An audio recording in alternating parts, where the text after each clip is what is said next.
नमस्कार, India news Madhya Pradesh Chhattisgarh देख रहे हैं आप। मैं हूं आपके साथ शुभेंदु सिंह और बड़ी बहस में आप सभी का स्वागत है। छत्तीसगढ़ में इन दिनों आदिवासियों के हितैषी बनने की होड़ लगी है, चाहे सत्ताधारी कांग्रेस हो या फिर विपक्ष में बैठी भारतीय जनता पार्टी। दोनों अपने आप को आदिवासी हितैषी साबित करने की कोई कमी नहीं छोड़ रहे हैं। सीएम भूपेश बघेल ने कांकेर जिले में शहीद गुंडाधुर की प्रतिमा का वर्चुअली अनावरण किया और आदिवासी हितैषी सरकार होने का प्रमाण पेश किया। और ऐसे में बीजेपी ने गुंडाधुर की प्रतिमा का समर्थन तो किया है, लेकिन कांग्रेस को पूरी तरह से कटघरे में खड़ा किया। बीजेपी ने कांग्रेस के 3 साल के कार्यकाल पर सवाल उठाए और कहा कि सरकार ने 3 साल में आदिवासियों के हित में एक भी काम नहीं किया है।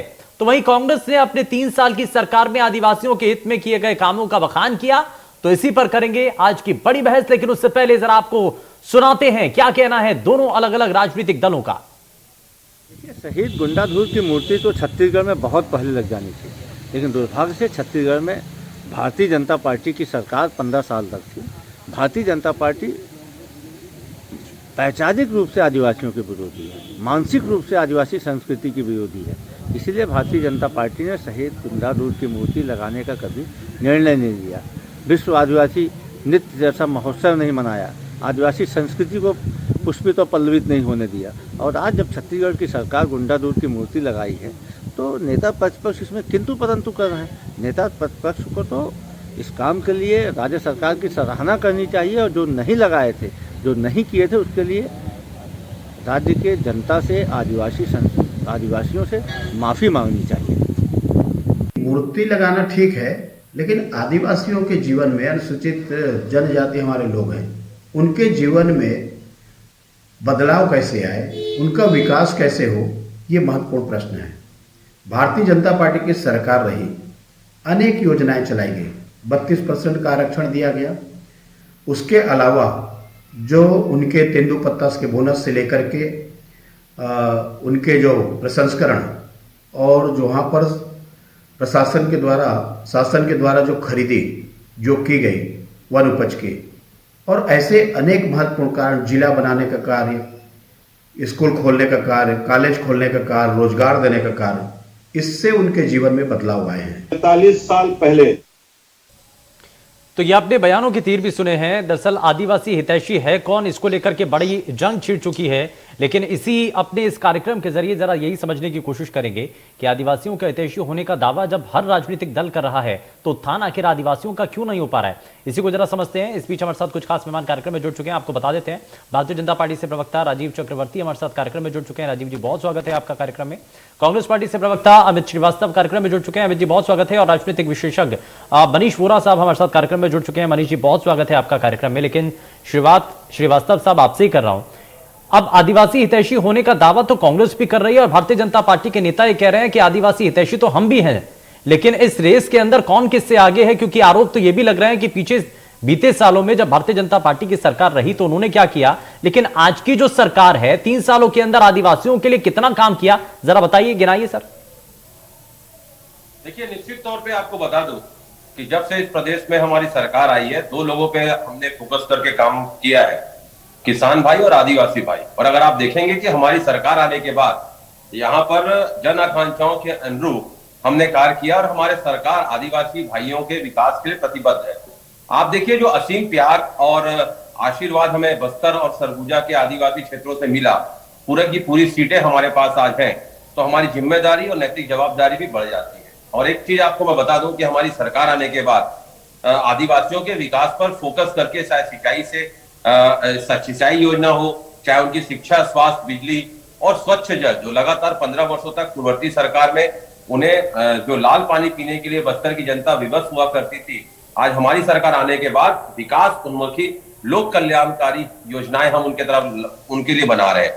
देखिए, सबसे पहले आपको बता दूं कि बस्तर विकास प्राधिकरण और सरगुजा विकास प्राधिकरण में हमने स्थानीय विधायकों को ही अध्यक्ष और सदस्य बनाया, ताकि वहां पर स्थानीय प्रायोरिटीज वहां के लोग ही फिक्स कर सकें। उसी प्रकार से अगर आप देखेंगे तो हमारी सरकार आने के बाद जो भाजपा की सरकार के समय जमीन आदिवासी भाइयों से ले ली गई थी, हमारी सरकार आने के बाद हमने उन आदिवासी भाइयों को जमीन लौटाया। और लगातार अगर आप देखेंगे तो 15 साल की सरकार में, पूर्ववर्ती सरकार में आदिवासी भाइयों पे झूठे केसेस ला दिए गए थे, हमने जस्टिस पटनायक कमेटी बना के उनके केसेस हमने वापस करवाए। तो लगातार एक हमारे पास पूरी लिस्ट है कि हमने क्या किया और वहां की क्षेत्र की जनता देख रही है। विधानसभा चुनाव के बाद 2 उपचुनाव बस्तर में हुए और दोनों में हमने जीत दर्ज की। ये दर्शाता है कि हमारी सरकार जो यहाँ पर काम कर रही है उसको जनता पसंद कर रही है। और जनता ने पसंद किया। आदिवासी वर्ग का कितना समर्थन इसमें मिला है, क्योंकि चाहे वो कुपोषण की वजह से जाने वाली जान हो, बहुत हद तक कुपोषण की वजह से आदिवासी वर्ग के जो लोग हैं उनकी जान चली जाती है। संसद के भीतर भी इसको लेकर के एक रिपोर्ट पेश की जाती है। सांसद महोदय जो आप ये कहते हैं कि मौजूदा वक्त की सरकार इस पर काम नहीं कर रही है, हमने इससे पहले भी एक डिबेट में इसको लेकर के विषय भी रखा था, लेकिन चाहे वो शिक्षा का विषय हो, चाहे वो रोजगार का मुद्दा हो, चाहे वो सड़क बिजली पानी की बातें हों, कितना कुछ परिवर्तन आ पाया है। जरा जल्दी से बात पूरी कीजिए, उसके बाद मैं राजीव जी के पास जाता हूं। जरा जी मुझसे पूछ रहे हैं आप? जी सर। देखिए मैंने आपको जैसा बताया ना कि हमारी सरकार आने के बाद आदिवासी भाइयों के लिए हमने जो काम किया, जैसे मैंने आपको बताया कि आदिवासी भाइयों किसानों का कर्ज माफ हुआ, उसी प्रकार से फर्स्ट टाइम बस्तर विकास प्राधिकरण में हमारे जो लोग बैठे वहीं के स्थानीय लोग को हमने बैठाया। दूसरा एक आपको बता दूं कि जो पहले 7 जो वनोपज है उसकी खरीदी हुआ करती थी, तो हमने आज 52 तक हमारी 52 वनोपज की हम खरीदी कर रहे हैं। तो कहीं ना कहीं आप देखिए कि जिस प्रकार तेंदुपत्ता संग्रहण का जो मानदेय था वो 2500 रुपए था, अभी 4000 किया गया। तो एक लगातार मक्का फूड प्रोसेसिंग कोंडागांव में स्टार्ट किया गया। उसी प्रकार एनएमडीसी में जो भर्ती होती थी बस्तर में, आप वहां पर देखिए कि वहां पर ये आदेश करवाया गया कि बस्तर अब एनएमडीसी की भर्ती की परीक्षा जो जगदलपुर में उसका एक सेंटर यानी कि आदिवासी वर्ग में उसी प्रकार से जितने लोग हैं आदिवासी वर्ग से जुड़े हुए उनके लिए बहुत हद तक परिवर्तन हुए हैं। चाहे वो स्वास्थ्य के क्षेत्र की बात हो, चाहे शिक्षा की बात हो, चाहे रोजगार की बात हो, चाहे वो बिजली पानी बुनियादी सुविधाओं की बात हो। बिल्कुल अमित श्रीवास्तव जी, मैं जरा वापस लौटता हूं, राजीव जी को जरा मैं जोड़ रहा हूं। राजीव चक्रवर्ती साहब, अब ये सवाल उठ रहा है कि अगर इतना उत्थान हुआ है, इतना विकास हुआ है, तो ये परिवर्तन दिख रहा है क्या विपक्षी खेमे के तौर पर? क्योंकि आप तो बार बार सवाल उठा रहे हैं। बहुत अच्छा मुद्दा उठाया है। एक तरफ ये मूर्ति का वर्चुअल अनावरण करते हैं और दूसरी तरफ मन्नू नरोटी, जिसे फर्जी मुठभेड़ के नाम से मार डाला गया, उसकी हत्या हुई और पुलिस के द्वारा हत्या हुई, और कांग्रेस के बंधु कहते हैं कि वो नक्सली था। और जब गांव के लोग और हमारे आदिवासी नेता माननीय केदार कश्यप ने जब कहा कि नोरेटी जी की हत्या की जांच हो, तो कांग्रेस की सरकार उसकी जांच नहीं करती है। कभी कहती है कि वो नक्सली था, कभी कहता कि वो ग्रामीण था। इस प्रकार से मन्नू नोरेटी की आत्मा भी पुकार रही है कि भूपेश की सरकार आदिवासियों पे बंद करो अत्याचार। और आदिवासियों के ऊपर केवल एक अत्याचार नहीं, ये कांग्रेस के समय से पृष्ठभूमि बनी है 1960 के दशकों से, कि जब नमक के बदले में चिरौंजी ली जाती थी और उनका जमीन को अपने नाम लिखवा दिया जाता था, उनका शोषण होता था, मालिक मकबूजा प्रकरण हुआ करता था। इन सारी समस्याओं का हल हुआ 1989 में जब पटवा जी की शासन आई। उन्होंने मूलभूत बहुत सारे कानून बदलाव किए और इसके बाद 2003 में भी जब 1 से 3 तक जब जोगी जी की भी सरकार थी, तो आदिवासियों को अत्याचार और शोषण बंद नहीं हुआ। लेकिन हमारे 15 वर्षों के शोषण जो शासन था, हमारे सुगठित शासन व्यवस्था में आदिवासी बंधुओं के ऊपर जो उनका वनोपज की उचित मांग की गई, उसकी भंडारण किया गया, उसका मार्केटिंग किया गया, वनोपज मार्केटिंग का एक मार्केट दिया गया। और आज आदिवासी बंधु विकास के जो सोपान की सीढ़ी चढ़ चुके हैं, उसका कारण केवल भारतीय जनता पार्टी की जो अंत्योदय पद्धति है, उसकी वजह से आज आदिवासी बंधु चाहे बस्तर के हो या सरगुजा के हो आगे बढ़ पाए हैं। और देखिए, बिल्कुल धर्मलाल कौशिक जी ने सही कहा है कि अगर मूर्ति है वो शहीद गुंडाधरू की मूर्ति का अनावरण हो रहा, अच्छी बात है, लेकिन अनावरण होने के साथ साथ उनके आदिवासी समाज के आदिवासी तबके का जो पोषण की समस्या है, आज सुपल बेड़ा में आज भी किडनी के मरीज आ रहे हैं। आपने क्यों नहीं उनकी इलाज की क्या व्यवस्था हुई है? आज तक कोई व्यवस्था नहीं हुई है। तो केवल हंगामा खड़ा कर देना मेरा मकसद नहीं, मेरी कोशिश है कि ये सूरत हाल बदलनी चाहिए और आदिवासी बंधुओं की जो दशा सुधरी थी पिछले 15 वर्षों में, ये 3 वर्षों में रुक गई है। जैसे जब सभी की मंशा में है कि आदिवासी वर्ग का उत्थान हो पाए, मनीष वोरा साहब, चाहता तो हर कोई है, हर राजनीतिक दल अपने आप को आदिवासी वर्ग का हितैषी बताना चाहता है, काम गिना भी दिए जाते हैं, लेकिन असल मायने में ग्राउंड जीरो पर जाकर के अगर तस्वीरों को बदलते हुए हम देखें तो बड़ा सुकून मिले, लेकिन ऐसा क्या हो पा रहा है? देखिए, निश्चित रूप से मैं आपकी बात से सहमत हूँ कि जो वर्तमान परिस्थितियां बनी हैं उसमें सबसे बड़ी चीज छत्तीसगढ़ की यदि हम बात करें तो छत्तीसगढ़ जो है वो एक आदिवासी बहुल राज्य है और यहाँ पर सत्ता की जो चाबी है वो बस्तर और सरगुजा पे ही होकर के जाती है। तो ये एक महत्वपूर्ण चीज है। उसमें देखिए, कांग्रेस के जैसे प्रवक्ता हमारे भाई अमित श्रीवास्तव जी ने इस बात को कहा भी कि हमको बड़ा मैंडेट, सारी की सारी सीटें उस जगह से मिली है और उसके साथ कांग्रेस वहां पर सत्तासीन हुई है, उसकी जवाबदारी निश्चित रूप से बड़ी है। उन्होंने जो वादे किए थे आदिवासियों के ऊपर, जो लगे थे आरोप, उनको वापस करने का उन्होंने किया। कई सारे आदिवासियों को उन्होंने छोड़ने की बात की थी, वो सारे उन्होंने पूरे किए अपने वादे निश्चित रूप से। मगर उसके साथ साथ एक चीज ये भी है कि जो आप कह रहे थे कि ग्राउंड जीरो पे हम जाएं तो क्या स्थिति बनती है। निश्चित रूप से ग्राउंड जीरो पे जब हम जाते हैं तो हम देखते हैं कि एक तरफ तो कांग्रेस इस बात को बोल रही है कि हम निश्चित रूप से इतने सारे हमने काम किए हैं, वहां पे वनोपज जो है उसको मार्केट देने का काम किया है। भारतीय जनता पार्टी इस बात को बोलती है कि हमने वनोपज जो है उसको मार्केट देने का काम किया है, हमने आदिवासियों की दशा को सुधारने का काम किया है। लेकिन वास्तविक स्थिति में आप वहां जाएंगे तो वास्तविक में जो आदिवासी हैं उनकी स्थिति निश्चित रूप से आज भी बड़ी दयनीय है। और मुझे ये बोलते हुए कतई संकोच नहीं कि हजारों की संख्या में आदिवासी जो है वो अभी मुझे लगता है 2-1 महीना पहले ही राजधानी कूच किए थे वहां बस्तर से और राजधानी आकर के उन्होंने विरोध प्रदर्शन किया था। तो ये भी एक तरीके की सच्चाई है कि वहां पर जो वास्तविक स्थिति है उन स्थितियों का आकलन करके वहां पर जाकर के उन चीजों को समझने की आवश्यकता है। वहां पर जो इंफ्रास्ट्रक्चर की आवश्यकता है वो डेवलप करने की आवश्यकता है। और सबसे बड़ी चीज वहां पर जो बोला जाए कि बस्तर में नक्सली समस्या जो बड़े रूप में वहां पर आई थी, वो धीरे धीरे जब वहां खत्म होने की स्थिति में आ रही, वहां पर इंफ्रास्ट्रक्चर डेवलप करने का काम भारतीय जनता पार्टी के शासनकाल में हुआ, वहां पर नेटवर्क कनेक्टिविटी बढ़ाने का काम भारतीय जनता पार्टी के शासनकाल में हुआ। और जो महत्वपूर्ण चीज, कुछ ऐसे हिस्से थे जहां पर पीने के पानी की बहुत बड़ी समस्या थी, उसको लेकर के भी जो काम हुए अभी कांग्रेस ने किए हैं। कांग्रेस ने जो मक्का का प्रोसेसिंग प्लांट लगाया वो भी निश्चित रूप से सराहनीय काम है। लेकिन उसके बावजूद भी जो आदिवासियों की वर्तमान स्थिति है वो निश्चित रूप से दयनीय है और उसको सुधारने की आवश्यकता है। केवल हम प्रतीकात्मक रूप से किसी मूर्ति का अनावरण करते हैं, निश्चित रूप से वो अच्छा है। गुंडागर्दी का जो संघर्ष था वो भी बड़ा है, उसको हम नकार नहीं सकते। लेकिन उसके साथ साथ आदिवासियों की जो स्थिति है उसको भी सुधारने की दिशा में ईमानदारी से प्रयास करने की आवश्यकता है।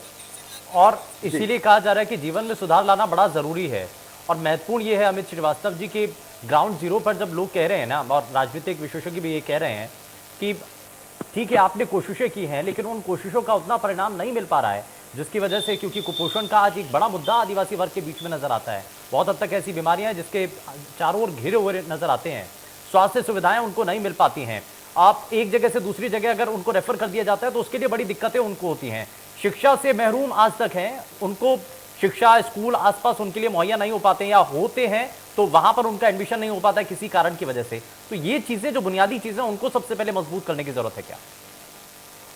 जी, निश्चित तौर पे देखिए, जब से हमारी सरकार आई है तो हमारे सरकार का एक ही रहता कि जब हमने रणनीति और नीति और रणनीति बना के जो हमने काम करना स्टार्ट किया तो कैसे बस्तर और सरगुजा में अंतिम पंक्ति में बैठा हुआ अंतिम व्यक्ति तक सरकारी योजनाओं का लाभ पहुंचे। और आपने कहा जो स्कूलों की बात को मैं बता दूं कि हमारी सरकार आने के बाद लगभग 600 से ज्यादा स्कूलों का पुनर्निर्माण वहां पर किया गया और आदिवासियों को कैसे पौष्टिक आहार मिले उसकी व्यवस्था की गई।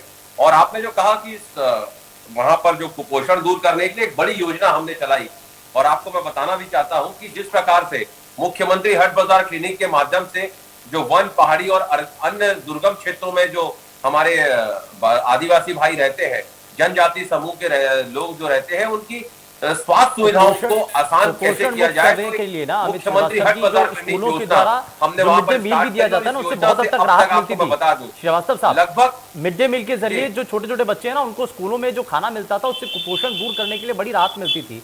लेकिन आप ये देख रहे हैं कि कोरोना संक्रमण के दौर में स्कूल जब बंद रहे, ऑफलाइन क्लासेस नहीं चल पाई, तो कैसे उनको वो जो खाना मिलना था, जो मिड डे मील मिलना था, वो भी नहीं मिल पाया। तो इसी वजह से बहुत हद तक बीच में आपने ग्राफ भी देखा होगा कि बहुत तेजी के साथ बढ़ा कुपोषण का। तो ये एक बड़ा कारण भी हो सकता है।